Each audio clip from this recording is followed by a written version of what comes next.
तुम्हाला जर healthy, tasty, trending असं काही हवं असेल तर आज आपण बनवतोय केमिकल फ्री नैसर्गिक गोडवा देणारे, पदार्थाला पौष्टिक टच देणारी एक रेसिपी. चला तर मग करूयात सुरुवात. त्यासाठी आपण इथे घेतलेली आहे खारीकीला शुवारे देखील म्हटलं जातं. ते मी सुक्या कपड्याने स्वच्छ पुसून घेतलेली आहे.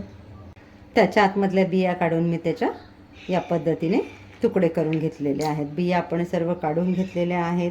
खारीकच्या पाठी ही जी देठं आहेत ना, ही देखील आपण काढून घेतलेली आहेत. आता तुमच्या लक्षात आलंच असेल आज आपण काय बनवतोय ते. आज आपण बनवतो डेट शुगर किंवा खारीकची पावडर.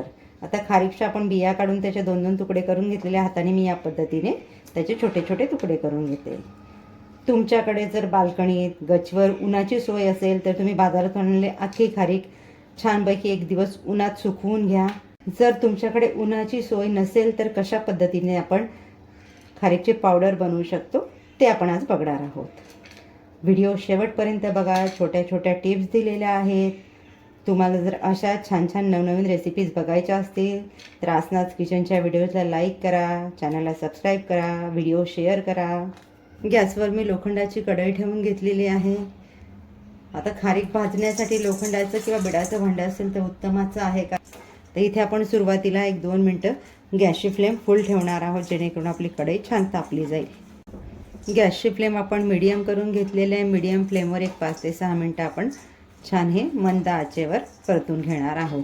काही वेळेला हा वेळ कमी जास्त देखील होऊ शकतो.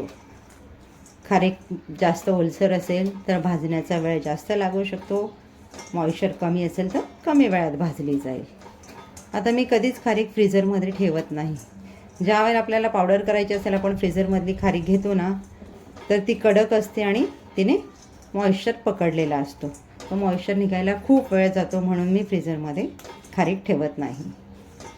तुमच्याकडे उन्हाची सुविधा जर असेल तर तुम्ही खारीक आणली, तिला स्वच्छ कपड्याने 2 ते 3 वेळा पुसून घ्या. त्यानंतर तिला ताटात किंवा परातीत छान पसरवून ठेवा. गडगडीत उन्हात सुकवून घ्या, म्हणजे तिच्यातला सगळा मॉइश्चर निघून जाईल. खारीक छान सुकी झाली असेल तर तिच्या बियाही काढण्यास कमी वेळ लागतो आणि सोयीचं होतं. हल्ली सगळेच हेल्थ कॉन्शियस होत चाललेले आहेत, त्यामुळे साखर आणि गुळाला पर्याय आपण खारीक पावडरचा वापर करू शकतो. शिरा बनवत असाल किंवा दूध घेत असतील किंवा इतर कुठलेही पदार्थ त्यामध्ये आपल्याला साखरेची गरज आहे, अशा पदार्थांमध्ये गुळ साखरेच्या ऐवजी तुम्ही खारीक पावडर वापर करू शकता. पदार्थामध्ये गोडवा आणण्यासाठी आपण खारीक पावडरचा वापर करतो, तर फक्त ती पदार्थाला गोडवाच नाही आणत तर शरीराला ऊर्जा देते. आयर्न, फायबरचाही छान स्रोत आहे. आपली 3-3.5 मिनटं खारीक परतून झालेले. यामध्ये आपण घालतोय 1 ते 1.5 चमचा साजूक तूप. आता यामध्ये तूप घालण्याचा फायदा हा होतो की तुपामुळे छान खमंग कुरकुरीत होईपर्यंत भाजलं जातं. आणि दुसरं म्हणजे आपण याला स्टोअर करून ठेवत असतो, तर याची शेल्फ लाईफ वाढते. याच्यातला सगळा मॉइश्चर निघून जातो आणि पावडर अगदी छान बारीक होते. खारीक कढईमध्ये घातल्यापासून आपण सतत हलवत आहोत. याचं कारण हे की आपली खारीक सर्व बाजूने छान भाजली जाईल, त्याच्यातला मॉइश्चर छान निघेल आणि कढईला कुठे चिकटणार नाही. आता आपण खारीक कढईमध्ये घालून 6 ते 7 मिनटं होत आलेले आहेत. इथे तुपाचा आणि खारीकचा मिश्र घमघमाट सुटायला लागलेला आहे. खारीकचं मॉइश्चर आपलं छान निघालेलं आहे. आता इथे आपण जर बघितलं तर ती हाताला मऊ लागेल आपल्याला, तिचा तुकडा नाही होणार. पण आता ह्या स्टेजला आपण गॅस घालवून देऊया आणि गरम कढईमध्ये तिला अशी छान गार होईपर्यंत ठेवून देऊयात. म्हणजे जसं जसं कढईचं तापमान कमी होईल, कढई थंड होईल, तशी आपली खारीक देखील थंड होईल आणि ती छान कडक होईल. खारीक आपली छान गार झालेली आहे. आवाज बघा, तिथे खुळखुळीत येतो आहे, म्हणजे आता आपली खारीक वाटप करण्यासाठी रेडी झालेली आहे. आता इथे एक काळजी घ्यायची, ज्या भांड्यामध्ये आपण खारीक वाटप करणार आहोत ते भांडं स्वच्छ आणि सुकावं. एका वेळेला आपल्याला 2 मूठच खारीक याच्यामध्ये घालायची आहे आणि वाटप करताना पल्स मोडमध्ये वाटप करायचं आहे. कंटिन्यू 3 ते 4 मिनटं आपल्याला मिक्सर सुरू ठेवायचं नाही आहे. इथे आपली खारीक पावडर छान वाटप करून झालेली आहे. आपण पल्स मोडमध्ये मिक्सर चालवत वाटप करून घेतलेली आहे. छान बारीक आपली पावडर तयार झालेली आहे.